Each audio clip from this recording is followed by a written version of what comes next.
Luiz, vamos começar a live indicando os livros, né? Vai você primeiro, indica os livros para a turma que participa com a gente poder estudar em casa, né? Ampliar a mente, ampliar as discussões a partir da literatura. Começa você.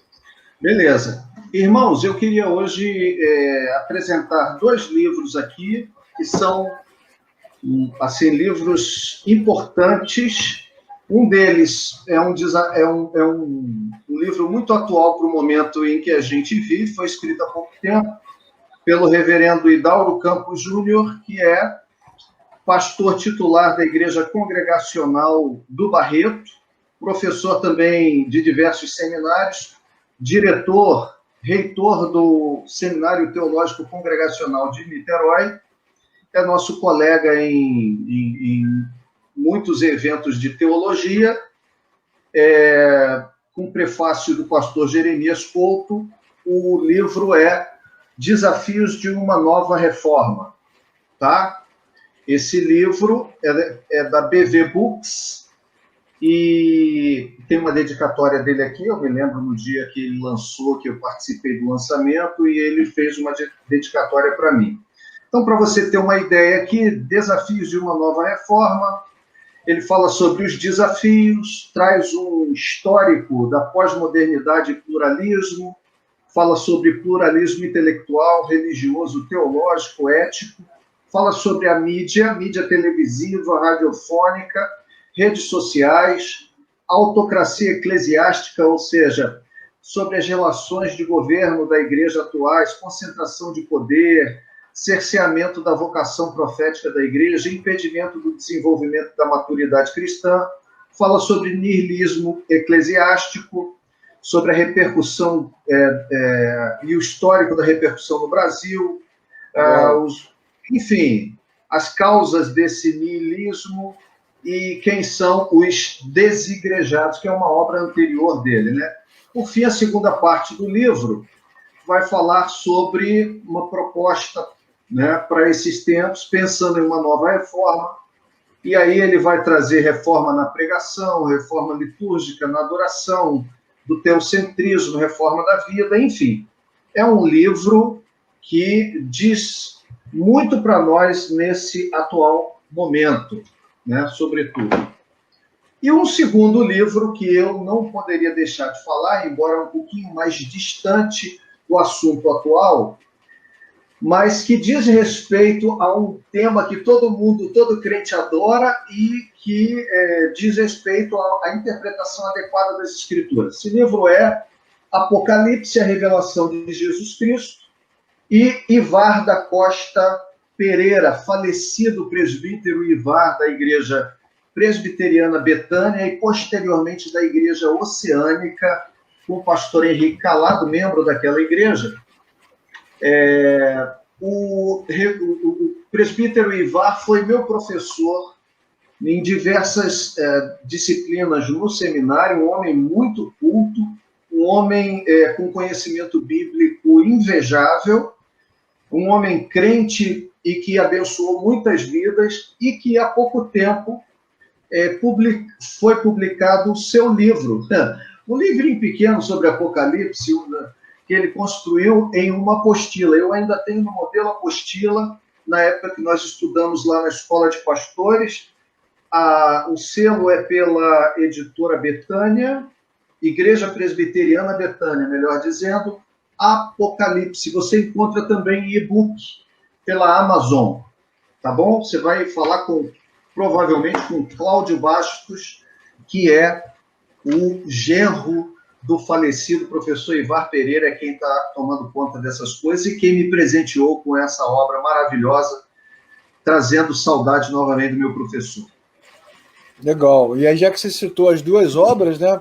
Importante falar que aqui no canal da Oficina da Palavra, que está aqui embaixo, que eu convido mais uma vez você a se inscrever, nós temos uma playlist chamada The Books on the Table, onde a gente conversa sobre livros, e tem lá 7 vídeos com o professor Hidauro Campos falando sobre os desigrejados. Então, se você quiser conhecer mais desse livro, são 7 vídeos muito legais, onde são vídeos curtos, né, que é uma carinha da Oficina da Palavra, e você vai conhecer a obra completa E com relação ao Apocalipse, né, Luiz, a gente tem um vídeo, uma preleção de mais ou menos 40 minutos sobre Apocalipse na Oficina da Palavra. Apocalipse é a mensagem da esperança, e tem um curso de Apocalipse completo com aulas de 7 a 10 minutos, já tem mais de 40 aulas lá, com tradução em Libras. Nós já terminamos Apocalipse capítulo 1, 2 e 3, todas as cartas com a explicação histórica, né? Uma aula expositiva, muito, muito bem estruturado e com tradução em Libras para quem quiser aprender. Eu vou indicar dois livros também, Luiz. Vou indicar primeiro o do Dr. William Lane Craig, que é A Razão da Nossa Fé, das edições Vida Nova, né, que é parceira do nosso canal também. O Dr. William Lane Craig é considerado por muitos o maior especialista vivo em apologética do mundo, né, um camarada incrível, assim. E o que basicamente ele faz? Ele nos ensina a argumentar sobre a fé, que é um dos pressupostos, uma das colunas da teologia reformada, né? A questão do pensamento, da fé sistematizada em doutrina, é a essência da obra de Calvino, da hermenêutica. Então, é um trabalho muito legal. O Dr. William Lane Craig é brilhante. Aqui no canal da Oficina tem um monte de vídeos curtos com ele, e eu tive o prazer de conhecê-lo pessoalmente em São Paulo, quando ele esteve no Brasil, falando sobre como você argumentar sobre a fé cristã, sobre Cristo, tal, enfim. E, em segundo lugar, quero indicar aqui o livro do nosso amigo Helder Cardim, grande mestre, hoje chanceler do seminário, né, do Centro de Treinamento Palavra da Vida em Atibaia, um lugar incrível, é um lugar maravilhoso, espetacular. O Helder Cardim é um cara espetacular também, exatamente, muito bacana, né, um cara assim, incrível, bom demais, além de ser inteligente. É um cara bom mesmo, gente boa, assim, amigo gente nosso. Boa. Gente boa. Né? Tem aqui o lançamento dele para os invejosos. Né? Crente tem inveja, Luiz? Inveja santa. Eu já ouvi dizer o meu livro autografado foi mal, desculpa, né? No lançamento da obra dele. E aqui na obra do Helder, sobre hermenêutica, ele vai falar sobre exatamente o pilar da hermenêutica reformada, que é a questão do contexto histórico, né? Uma interpretação histórico-gramatical das escrituras. Exato. Ele vai mostrar como a pós-modernidade influencia mal a nossa leitura, porque aí o leitor passa a achar que ele é dono da interpretação. Exato. O Helder vai explicar isso com muita propriedade. Tem um vídeo aqui também no canal onde ele fala sobre esse assunto.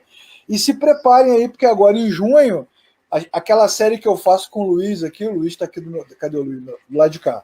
Né? A série que eu faço com o Luiz sobre... Posso perguntar, né, Luiz, que a gente faz sobre... Eu vou fazer uma com o Helder, vamos fazer uns 4 vídeos aí, eu e ele, só sobre Jesus. Jesus poderia pecar, Jesus tinha dor de dente, Jesus jogou na Mega Sena, Jesus torcia para quem? Qual era o time de Jesus, né? Para que time Deus torce, né? Pois é. Será que é para o Santos? se ele for presbiteriano? Ou será que ele, se for pentecostal, é para o Botafogo? Olha, dizem que ele torce para o Corinthians, porque Deus é fiel, né? Pode ser também. Então vamos ver, vamos descobrir. Certamente o Helder Cardim terá todas as respostas. Helder, nosso abraço aí, muito bom. E aí adquiram os livros. Eu vou colocar aqui no vídeo, no canal da Oficina da Palavra, quando você estiver assistindo, vou colocar os links dos vídeos do Idauro sobre os desigrejados, as preleções sobre Apocalipse, o link da playlist de Apocalipse, e vou colocar também os livros para você poder adquirir. Tudo isso, um trabalho gratuito. Olha só, imagina você pagando um curso desse com tanto aprendizado, indicação, consultoria, né? Pô, demais, hein, Luiz? Luiz, feita essa abertura incrível, podemos partir para dentro do tema de hoje, né? Que é o embate O choque de titãs. Teologia reformada versus teologia arminiana. Sim, teologia reformada versus teologia arminiana no que diz respeito à eleição incondicional. Então você já sabe que está assistindo que para cada doutrina dessa, quando o Luiz estiver terminando, vai ter um embate desse aqui, dentro do tema teologia reformada versus teologia arminiana. Exatamente. Nesse vídeo, a disputa sobre eleição. Eleição incondicional. Então, eleição incondicional. Incondicional. Esse é o tópico primeiro do artigo dos remonstrantes. Relembrando, os remonstrantes foram aqueles discípulos de Armínio que propuseram que as premissas teológicas da Igreja da Holanda no final do século XVI e início do século XVII estavam equivocadas com base na teologia de Calvino. Então, eles propuseram em 5 artigos a troca, né, a reformulação da confissão de fé, da perspectiva teológica. Professor então, Luiz. Oi, querido. Fala que eu te escuto. Deixa eu perguntar, então. Quer dizer que na Reforma Protestante, naquele evento ali de 1517, quando ela foi desenvolvida, depois entrando Calvino em cena, Zwingli em cena, não tem as 5 solas? Não. As 5 solas vieram depois? Não tem as doutrinas chamadas doutrinas da graça, né? Os 5 tópicos das doutrinas da graça, ou seja, que ficou conhecido pelo acrônimo ou acróstico TULIP, que é depravação total, eleição incondicional, expiação definida, graça irresistível e a perseverança dos santos. Né? Esses 5 tópicos, eles não foram criados. Vamos criar aqui os 5 tópicos para definir a teologia reformada. Não. Com base em todo o arcabouço da teologia reformada, houve essa remonstrância, que significa protesto, né? Foi um documento que foi submetido a um sínodo, né? Um concílio chamado Sínodo de Dort, e em 1618 se definiu neste sínodo que os pressupostos apresentados pelos arminianos, pelos remonstrantes, não tinham base teológica nem bíblica sustentável. Eles foram, naquele primeiro momento, considerados hereges, tá? O arminianismo já foi considerado uma heresia, pelo menos nesse período na Holanda. Olha só. E aí sim foram formulados 5 artigos respondendo às 5 propostas dos remonstrantes. Esses 5 artigos, eles respondiam exatamente nesses aspectos mais contundentes da soteriologia, né? Da doutrina da salvação, da aplicação da redenção, melhor dizendo. Legal. Tá? Bom, então, a eleição incondicional, ela é o artigo 1º dos remonstrantes, porque eles defendiam a eleição realizada com base na presciência. O que fica definido, então, é que Deus, pelo decreto eterno e imutável em seu Filho Jesus Cristo, desde antes da fundação do mundo, determinou a respeito da raça humana pecadora e caída salvar em Cristo, pelo amor de Cristo e através de Cristo, a quem, pela graça do Espírito Santo, crer em seu Filho Jesus e perseverar nesta fé e obediência da fé por meio desta graça até o final. Por outra parte, deixar aos incorrigíveis e incrédulos no pecado e sob... Deixa eu desligar aqui o meu WhatsApp. Onde que eu estava? Deixe-me ver. Sim. Por outra parte, deixar aos incorrigíveis e incrédulos no pecado e sob a ira, deixar, né, condená-los como alienados de Cristo, de acordo com João 3,36, o que crê no Filho tem a vida eterna, mas o que se recusa a crer no Filho não verá a vida, senão a ira de Deus. senão que a ira de Deus permanece sobre ele, e também de acordo com outras passagens das Escrituras. É bom sempre, né, Luiz? É bom sempre a gente aproveitar essa oportunidade para dizer para os nossos alunos, né, e participantes que a ira de Deus não tem a ver com essa raiva dos crentes na internet, não, tá certo? Os crentes que querem a morte dos atores, né, morte de um monte de gente aí, não é isso, não. A ira de Deus tem a ver com a justiça aplicada à criatura que rompeu com o Criador. Então Deus está irado que a sua criatura quer o seu lugar. E Deus não divide a glória dele com ninguém, nem com a criatura, nem com os astros, nem com as culturas, né? Então não tem a ver com raiva, né? Até porque a ira do homem não opera a justiça de Deus. Então, para ver como é que é bem diferente. Bem distinto. Tem muito crente aí, né?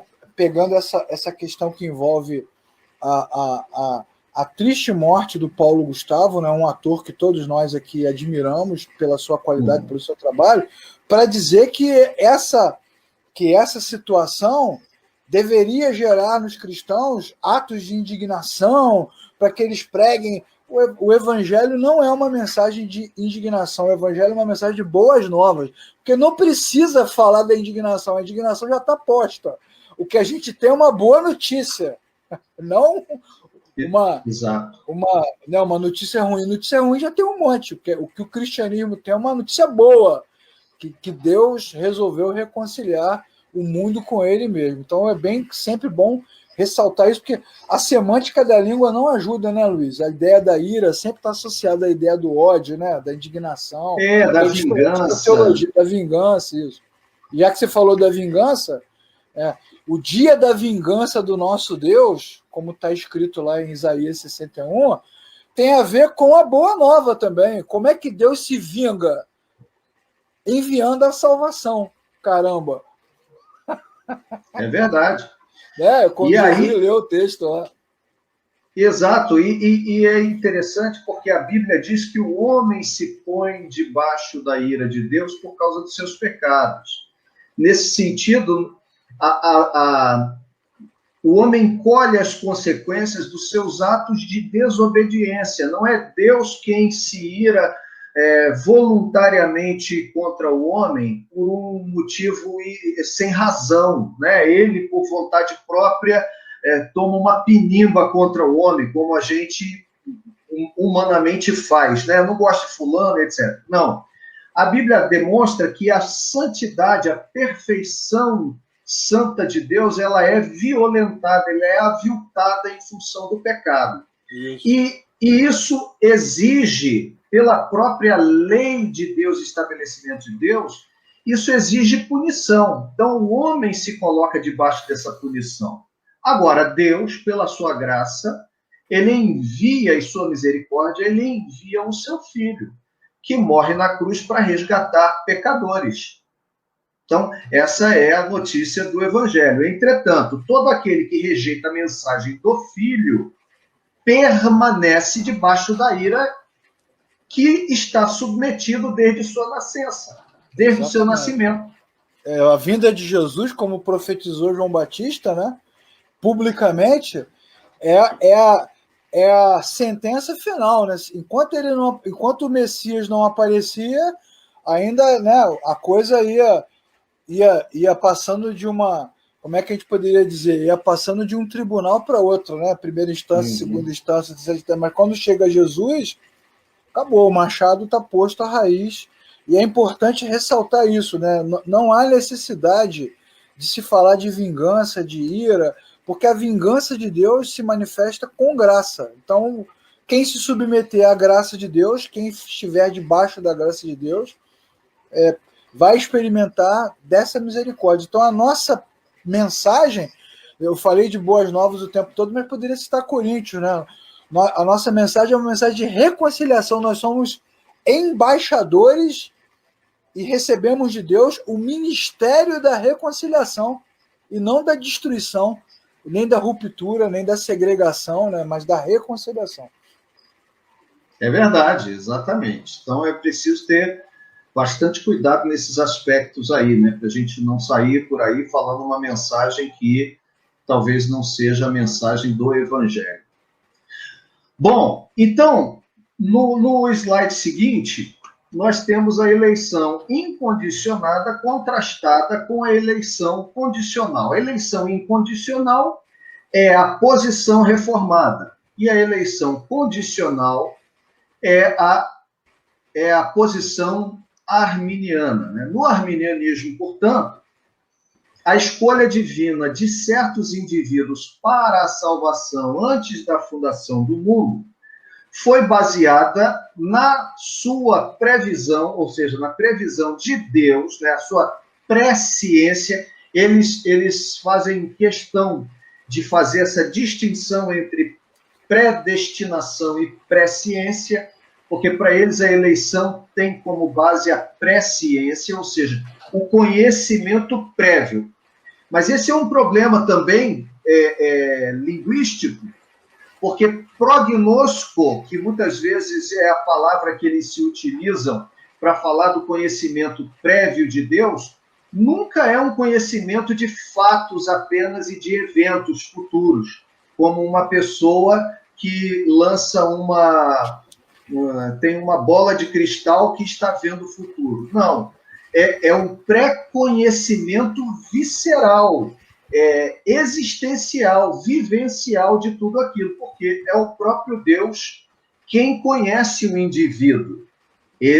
A gente pega lá o livro de Jeremias, no capítulo 1, diz lá, né? Antes que ele te desse as nações, te conheci. Deus conhece o indivíduo intrinsecamente, internamente, totalmente. Bom, então, no arminianismo, a escolha foi baseada na previsão ou presciência de que os homens, né, aqueles que são crentes e que serão crentes, responderiam à sua chamada, ou seja, Deus olhou para o futuro e viu a fé prevista ou preveniente em determinadas pessoas. Então, como Deus olhou e viu que fulano tinha fé, o outro fulano tinha fé, o outro fulano tinha fé, Deus selecionou aqueles que ele sabia que iriam livremente por si mesmos crer no Evangelho. Então, a escolha de Deus, ela foi condicionada. Por quê? Ela foi determinada ou condicionada pelo que o homem iria fazer. Ela foi condicionada por, antevendo o futuro, Deus olhou e disse assim, o Leclerc tem fé, então Deus o assistiu, Deus o escolheu com base na fé do Leclerc. Nesse sentido, é que os teólogos dizem que isso imputa certo mérito ao homem na sua salvação. Por quê? Porque a fé é o dom que ele daria a Deus para ser salvo. Ou seja, é algo que o homem teria que lhe habilitaria a ser salvo. Então, a graça não seria absoluta, né? Não seria um ato de misericórdia e graça absolutos da parte de Deus, mas esses estariam condicionados a algo que Deus anteviu no pecador e disse assim, esse pecador é melhor do que o outro. E é nesse sentido que há uma crítica dos teólogos, sobretudo dos teólogos reformados, né? Porque entendem isso ser uma espécie de mérito do pecador para com o Criador e Salvador. Você vê, cara? E o que é interessante nessa perspectiva é que parece que Deus se surpreende, né? É um olhar meio pagão, meio greco-romano do cristianismo, porque quando você estuda a mitologia, principalmente as obras de Homero, né, a Ilíada de Homero, ou Eneida de Homero, são obras incríveis que eu recomendo a todos que leiam.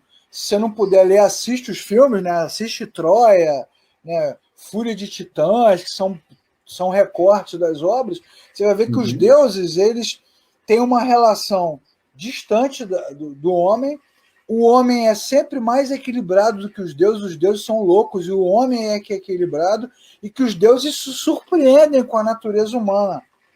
E parece que nessa perspectiva greco-romana nesse recorte greco-romano da teologia, é como se Deus olhasse no futuro, né, numa janela, num multiverso aí marviniano, né?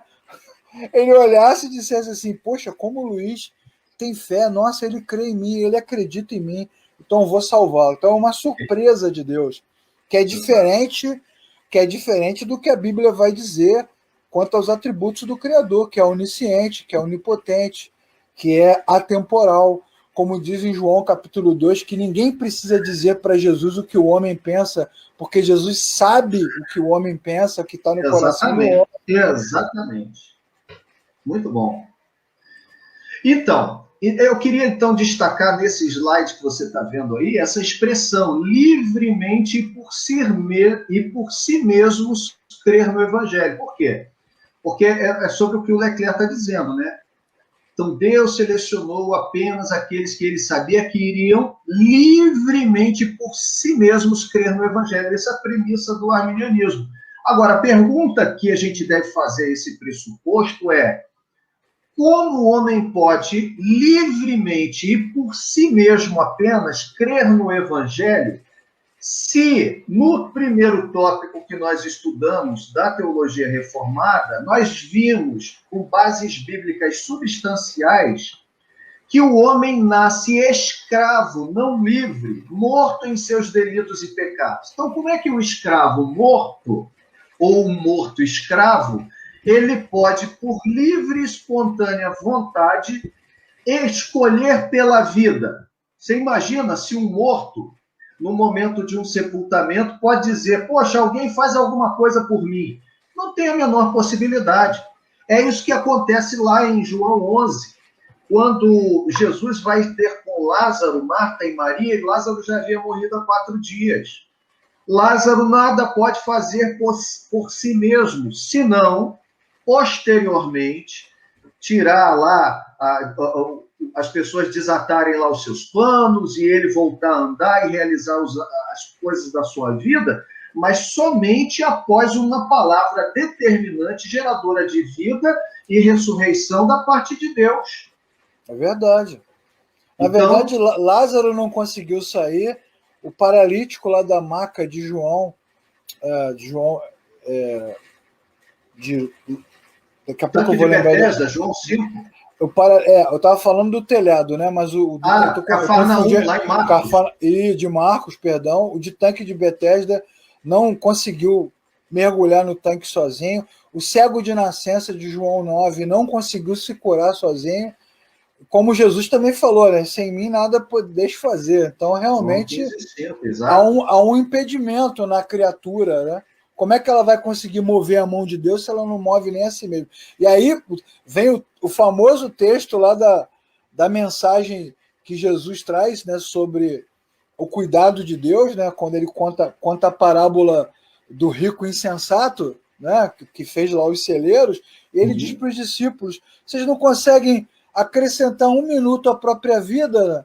Como? Deus sabe cada fio de cabelo que você tem, mas você não consegue acrescentar 1 minuto à sua vida. Aí o cara fala, né? Goza minha alma de toda a sua riqueza.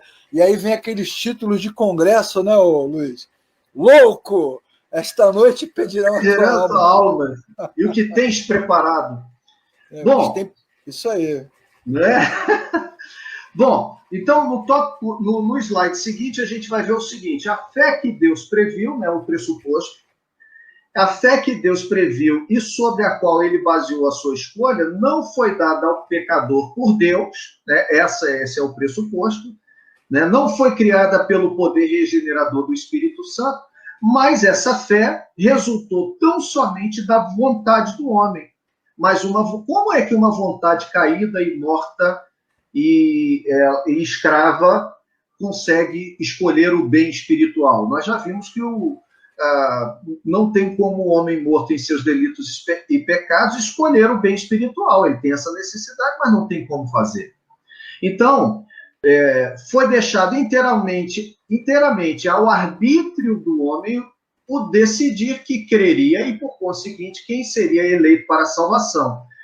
Logo, né, Deus escolheu aqueles que ele sabia que iriam, de sua livre vontade, escolher a Cristo. Assim, a causa última da salvação, no arminianismo, não é a escolha que Deus faz do pecador, mas a escolha que o pecador faz de Cristo. E é daí que vem aquela coisa do aceitar Jesus, né? Que todo mundo fala, pergunta, questiona.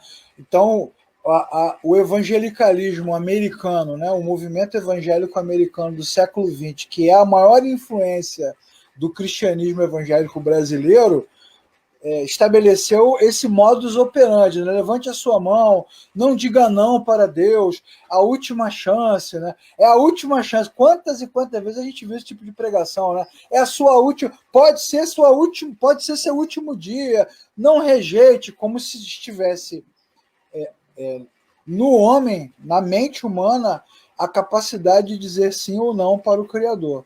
Uhum. E isso imputa, segundo os teólogos reformados, né, isso imputa ao pecador um papel ativo na sua salvação, que dentro da teologia nós chamamos de sinergismo, ou seja, que tanto Deus opera quanto o homem também opera.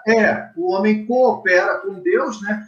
Ambos operam na salvação, Deus apresentando o dom e o homem, pela sua livre vontade, escolhendo o Salvador. Exatamente. Bom, o chamado calvinismo, entretanto, né, que é a teologia reformada, ela propõe o seguinte, o slide seguinte, que a escolha divina de certos indivíduos para a salvação antes da fundação do mundo, repousou tão somente na soberana vontade de Deus. A escolha de determinados pecadores feita por Deus não foi baseada em qualquer resposta ou obediência prevista da parte destes, ou seja, não foi Deus olhando e viu assim, Leclerc tem uma fezona, ele vai me aceitar, então eu vou escolhê-lo. Não. Pelo contrário, é Deus quem dá a fé e o arrependimento a cada pessoa a quem ele escolheu. Se você pegar Efésios, capítulo 2, você vai ver que tanto a graça quanto a fé são dons de Deus para a salvação. Então, se você pega aqui, deixa eu pegar minha Biblinha, Efésios capítulo 2, versículos 8 e 9. Isso. Então tá aqui, ó. Porque pela graça sois salvos, tá? Porque pela graça sois salvos, mediante a fé. E isto não vem de vós, é dom de Deus. O que não vem de vós? A graça, né, mediante a fé. É a sentença toda. Então, perceba que isso não vem de vós, é dom de Deus, não de obras para que ninguém se glorie. Portanto, essa fé que salva também é um dom gratuito de Deus. Por quê? Porque quando o Espírito Santo realiza a obra no interior do pecador, ele também inclina a vontade do pecador para Cristo, lhe dando condições de crer na mensagem do Evangelho e de arrepender-se dos seus pecados. Porque antes o homem estava morto, a sua consciência foi maculada pelo pecado. Se todas as áreas do ser humano, inclusive sua consciência, foram maculadas pelo pecado, como é que um cego pode enxergar? Antes de que os seus olhos sejam desagravados. Como é que Paulo veria, por exemplo, que ele era um perseguidor de Cristo, sem que antes Cristo lhe tirasse as escamas dos olhos? Ele não teria como. Eu e você, nós quando tomamos a decisão por Cristo na nossa vida, o tomamos porque nós estávamos mortos nos nossos delitos e pecados e, de repente,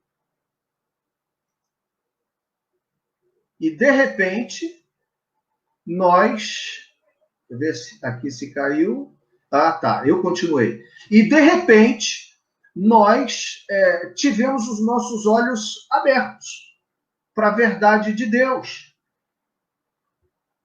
Nós tivemos os nossos olhos abertos para a verdade de Deus. E aí, né, o Espírito Santo gerou vida dentro de nós, fazendo com que a nossa vontade fosse inclinada para Ele, para o próprio Deus, e, portanto, nós respondemos a esse chamado de Deus, que nos vivificou, agora com um coração renovado, regenerado por meio do Espírito, nós respondemos com fé e com arrependimento dos nossos pecados.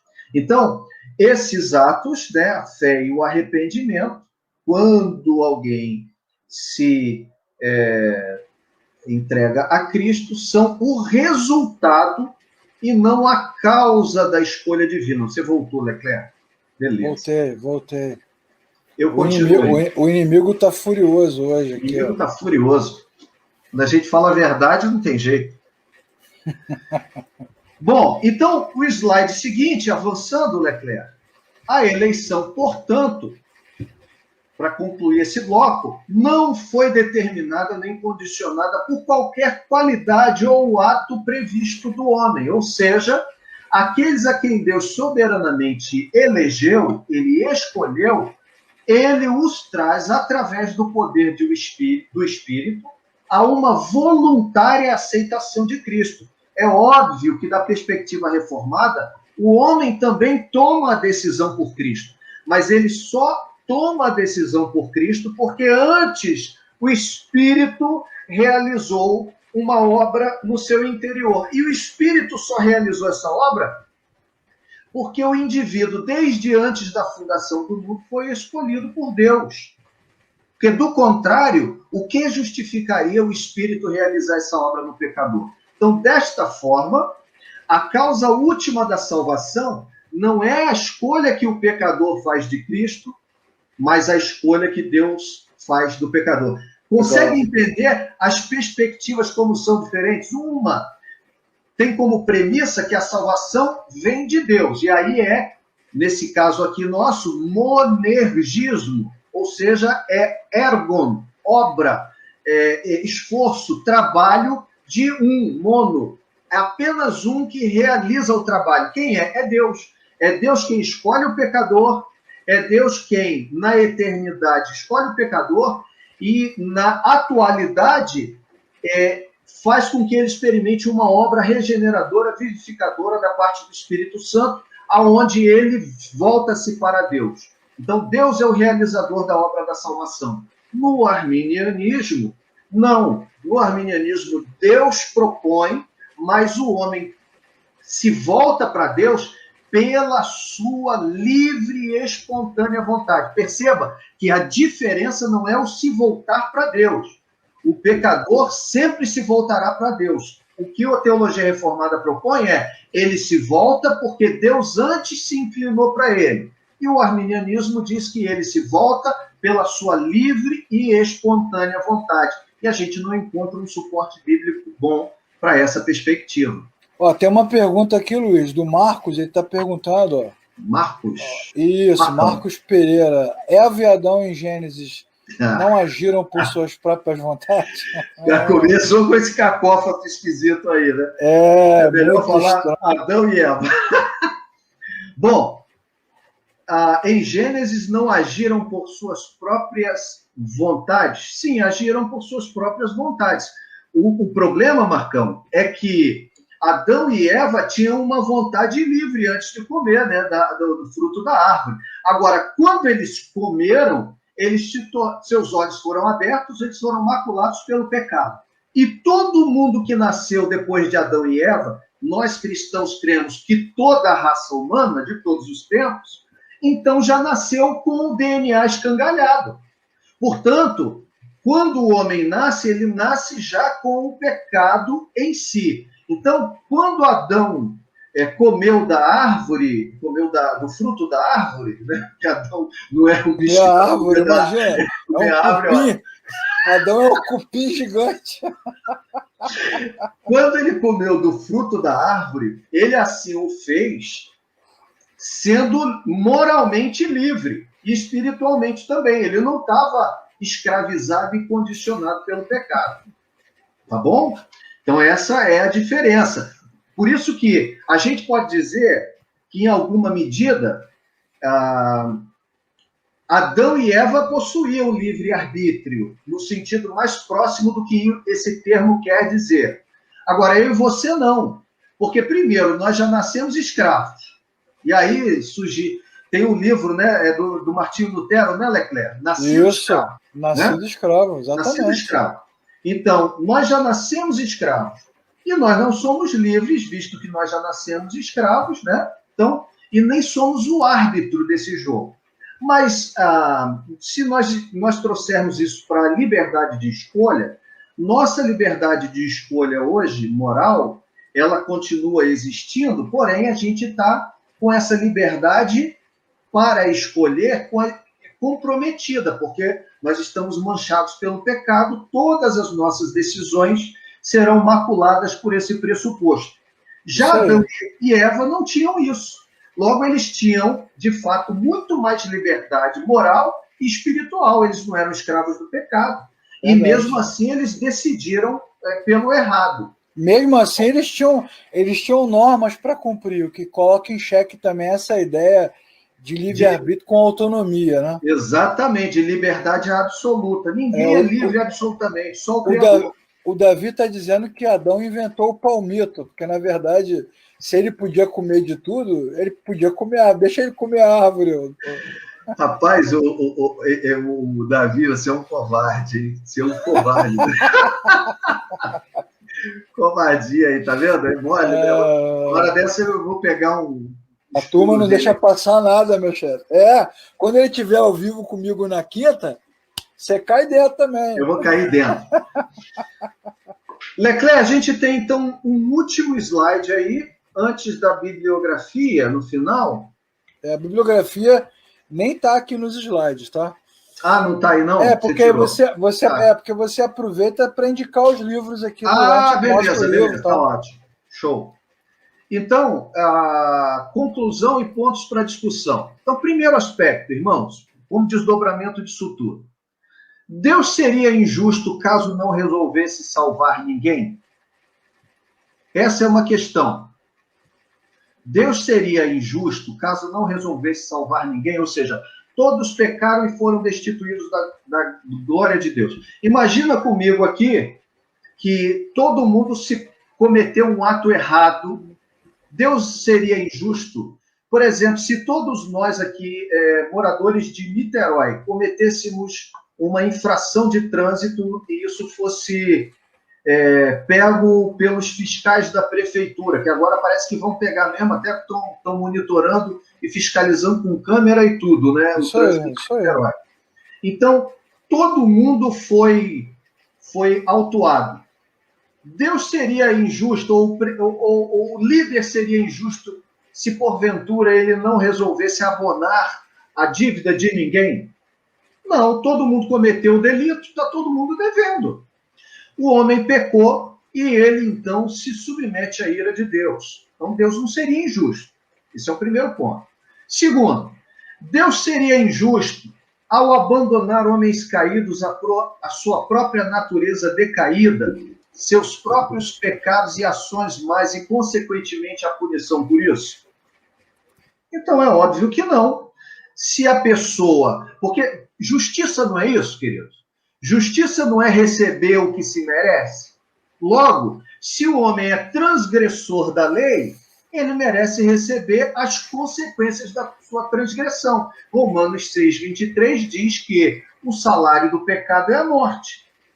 Logo, né, o que se recebe pela transgressão é a punição. Então, justiça tem a ver com receber o que se merece. Tá bom? Bom, mas então Deus seria injusto caso escolhesse sem nenhum condicionante uns e não escolhesse outros? Ou seja, então no meio de todos os perdidos, Deus seria injusto se porventura ele escolhesse alguns? Não tem nada, nós já vimos que não tem a ver com justiça. Esse é o problema. Justiça é receber o que se merece. Isso tem a ver com graça. Então, quando as pessoas dizem, né, Deus não será justo se ele não salvar a todos de igual forma, o que elas estão dizendo é que, no conceito delas, uma pessoa, para ser boa, né, confundem primeiro justiça com bondade. Ela precisa dar as mesmas condições a todos. Mas eu pergunto a você, deixa eu te fazer uma pergunta. Se você tiver uma empresa, você trabalhou, criou uma empresa, fundou a sua empresa, uma empresa muito bem sucedida. Você está prestes a morrer lá na frente e você tem um filho. Ele não é um hábil administrador, possivelmente ele perderá a parte da empresa quando você morrer, mas ele é o seu filho. Quando você morrer, e eu pergunto a você que está me ouvindo, tá? Você vai deixar essa empresa para outra pessoa, porque ela é melhor administradora, ou você vai deixar para o seu filho, apesar dele não ser um bom administrador? Deixa eu melhorar a pergunta. Você tem algum tipo de bem na sua vida? Uma casa, um carro, alguma coisa? Quando você morrer, esses bens vão ficar para uma pessoa que saiba utilizar melhor esses bens, ou para alguém mais necessitado desse mundo? Ou você vai deixar esses bens para os seus filhos? E aí, se você deixar esse bem para o seu filho, alguém teria o direito de dizer, opa, você não está sendo justo, você deveria deixar esse bem para todo mundo. Você deveria deixar esse bem para uma pessoa mais capacitada. O que você diria? Você diria, olha, a empresa é minha, e o meu filho não seja bom administrador, eu quero deixar para ele. Ele é o meu filho. Então, o testamento é a declaração explícita da livre vontade de quem faleceu, de quem partiu. Né? De quem partiu, de quem está deixando a herança, o bem. Logo, a questão é que o problema, sabe qual é, Leclerc? É que a maioria das pessoas olha para Deus como gestor público, o gestor da administração pública. Entende isso como nepotismo. Deus não pode fazer porque é nepotismo. Meu querido, justo, isso não é justo. Isso não é justo. Mas entenda uma coisa, deixa eu falar para você de novo. O reino de Deus é uma monarquia, uma teocracia. Deus é o rei, é o dono de tudo. Ele não é o gestor da coisa pública, entendeu? Ele é o dono de toda a criação. Portanto, quando ele faz o que quer e deixa para quem quer, ele não é injusto. E mais, ele não absolveu aqueles a quem ele escolheu de forma aleatória, dizendo assim, não, todo mundo pecou, mas eu vou resolver salvar esses daqui de qualquer jeito, porque em demérito dos outros, eu vou salvar esses daqui. Então, eu deixo esses outros para lá. Não, filho, deixa eu lembrar você uma coisa. Apesar disso tudo, Deus não podia, apesar do seu amor, Deus não podia passar por cima da sua justiça. Exatamente. Por isso é que o próprio Deus pagou o preço necessário na cruz do Calvário por meio da vida do seu filho. Agora, ele deu o seu filho por quem ele quis. Isso é um spoiler já do próximo ponto, mas fala aí. Pô, Luiz, brincadeira, já deu spoiler. Não, o que eu ia dizer é isso, assim, que Deus cumpriu sua própria regra, né? Exatamente. Vou citar aqui uma passagem que a gente usou ontem, na aula de ontem. Se você quiser assistir a aula de ontem à noite sobre o Evangelho de João, já está aqui no canal da oficina, que é a questão da mulher pega em flagrante adultério. Porque aí todo mundo pega aquela passagem, né? Todo mundo falando genericamente, né? Mas muitas pessoas usam aquela passagem para dizer o seguinte, tá vendo? A gente não pode julgar ninguém, você que fica julgando. E Jesus poderia ter julgado, mas Jesus é compassivo, misericordioso. E aí leva para essa coisa mais sociológica, né? Mas Jesus, na verdade, ele deu aula de lei, deu aula de norma, deu aula de regra, uma regra que ele mesmo estabeleceu. Porque, na verdade, é o seguinte, é fato que você teria que apedrejar alguém que fosse pego em flagrante adultério, segundo a lei de Moisés, mas na cena de João capítulo 8, só aparece a mulher, o outro, né, componente aí do adultério, o homem, não aparece. Então, na verdade, os escribas e fariseus transgrediram a lei naquele momento, só levando uma pessoa, não levando a outra. E além disso, é fato que a lei de Moisés mandava apedrejar, mas naquele momento ali, específico, Israel não está debaixo da lei de Moisés, mas está debaixo da lei romana. Então, matar uma pessoa publicamente, então também seria uma coisa absurda. E aí, a armadilha está exatamente aí, né? Se Jesus manda apedrejar, entrega para os romanos. Se Jesus diz que não pode apedrejar, diz que ele, então, feriu a lei de Moisés, que ele não acredita. Mas aí Jesus fala o seguinte, não, beleza, quem não tem pecado... E tira a primeira pedra aí. A questão da semântica, né? Porque a lei de Moisés diz o seguinte, é para apedrejar mesmo, mas para apedrejar você precisa ter testemunhas, não pode ser uma testemunha só, tem que ser duas ou três testemunhas, então tem que ter gente que viu. Essas testemunhas precisam ser validadas por legisladores, por magistrados, então assim, não basta dizer que viu, rola um julgamento para ver se o seu testemunho é falso ou não é falso, porque a lei também diz que não pode dar falso testemunho, está inclusive nos 10 mandamentos principais. Os caras têm que validar. A testemunha fraudulenta é abominação ao Senhor. A testemunha fraudulenta é abominação e ela deveria ser apedrejada, no caso, se fosse mentira. E aí, se tudo fosse verdade, se houve... Imagina o magistrado, então, né? Cara, se julgasse errado, o que... Bom, deixa eu falar. Não vou nem fazer como... Faz comentário. E aí, se tudo tivesse certo, se a testemunha fosse verdadeira, 2 ou 3, tudo conferido, tá? E Jesus não é magistrado, inclusive na outra passagem, quando o cara fala, mestre, diga ao meu irmão que divida a sua herança comigo, Jesus fala assim, quem me constituiu como juiz sobre vocês? Ele não é magistrado? Beleza? Então, o que Jesus fala? Quem não tem pecado, ou seja, se a acusação é verdadeira, se o testemunho é verdadeiro, se as testemunhas estão aí, inclusive porque a lei de Moisés diz que quem tinha que jogar a primeira pedra era a testemunha. Então, essa coisa da primeira pedra não tem a ver com julgamento humano, com corações puros ou impuros. Nossa, para de tacar pedra. Nossa, a primeira pedra é uma norma da lei de Moisés. Quem pode jogar a pedra?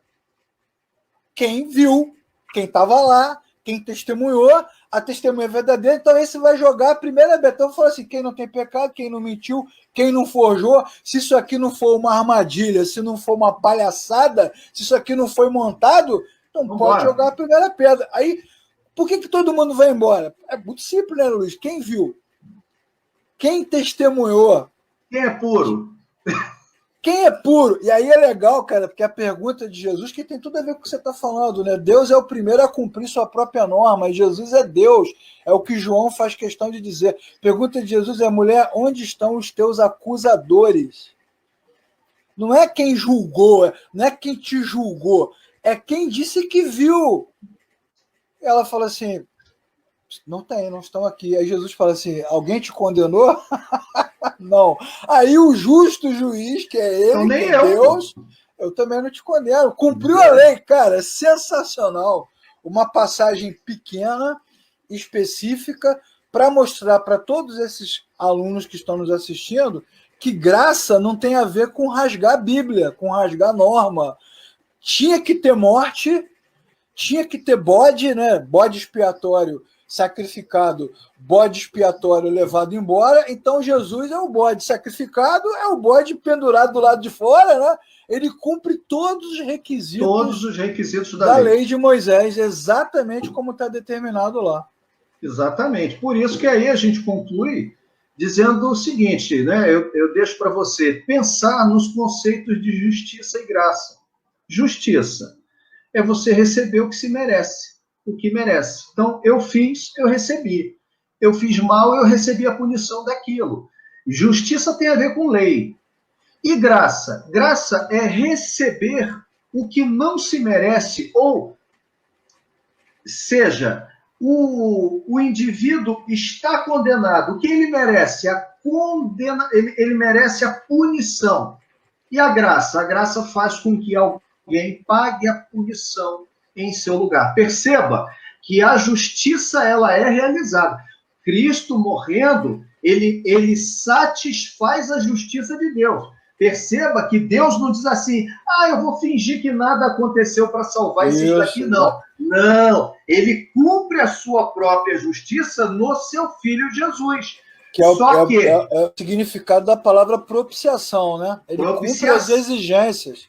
Expiação, propiciação, ele cumpre as exigências dele mesmo, né? Então, essas exigências estão cumpridas. E agora, então, ele pode imputar àquele a quem ele quer salvar a justiça daquele que foi justiçado em seu lugar. Exatamente. Então, isso é graça, é receber o que não se merece. Então, a justiça.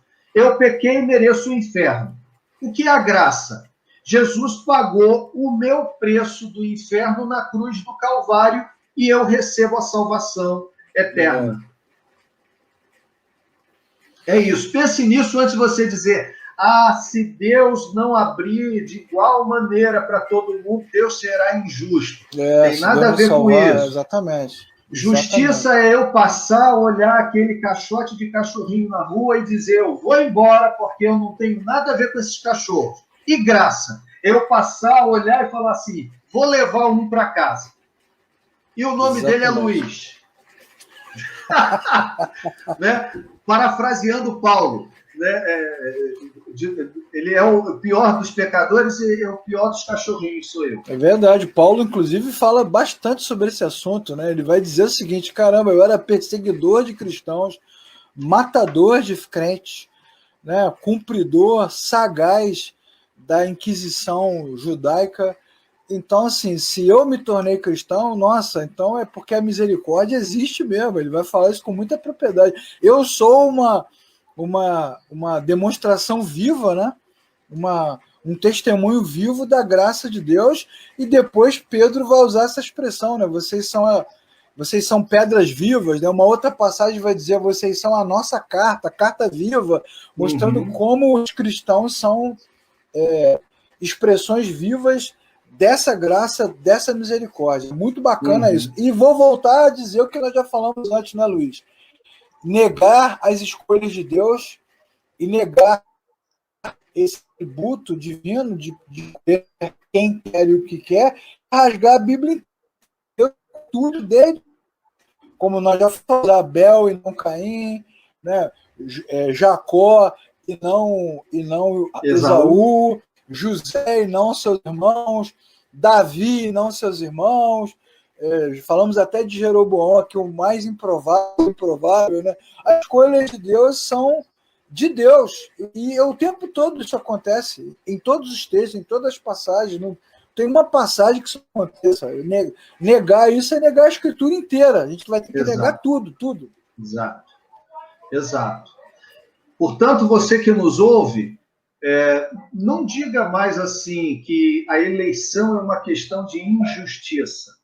A eleição, a escolha de Deus, a eleição, a doutrina da eleição não tem nada a ver com justiça, tá bom? Deus não será injusto, não seria injusto se todos pecassem e todos fossem condenados. E Deus continua não sendo injusto se, no meio de todos os condenados, Deus resolveu salvar alguns, botando o seu filho para pagar o preço da condenação no lugar de outros. Deus não é injusto. Alguém vai pagar pelo crime cometido. E a Bíblia diz que quem pagou foi o seu filho Jesus. Não tem mérito na escolha, né? Não tem mérito na escolha. É uma decisão que é o famoso argumento de Miriam para Moisés. Por que você? Por que só você? Você é profeta, eu também sou. Você lidera, eu também lidero. Você fala com Deus, eu também falo. Aí, enquanto ela falava, naquele exato momento... Já ficou branquinha. A glória de Deus desce em formato de coluna, né, o que é assustador. Eu já teria corrido naquele momento. Já ficou leprosa. Quando a fumaça sumiu, ela já estava toda leitosa. E Deus fala assim, é ele porque a decisão é minha, não é sua. Não é porque você merece ou ele merece. Legal, Luiz, legal. E aí eu pergunto, a pergunta que não quer calar, Luiz, a pergunta que vai mexer com as estruturas do cosmos e do multiverso. Qual é o próximo tema de sexta-feira que vem? Pois é, irmãos. O próximo tema é talvez o mais nevrálgico de todos da teologia reformada acerca da salvação. Vou tomar até uma água aqui, me deu nervoso. Vai que eu tô sentado, vai. Bom, se a gente está falando aqui que todo mundo está perdido, que Deus resolveu graciosamente salvar alguns, e que ao fazer isso, Deus pagou o preço desses que ele resolveu salvar na cruz do Calvário, então a pergunta é, por quem Jesus morreu na cruz?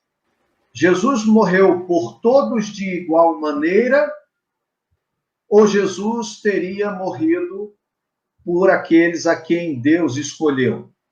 Se a eleição é verdadeira, Jesus precisaria ter morrido por todos indistintamente e de igual maneira?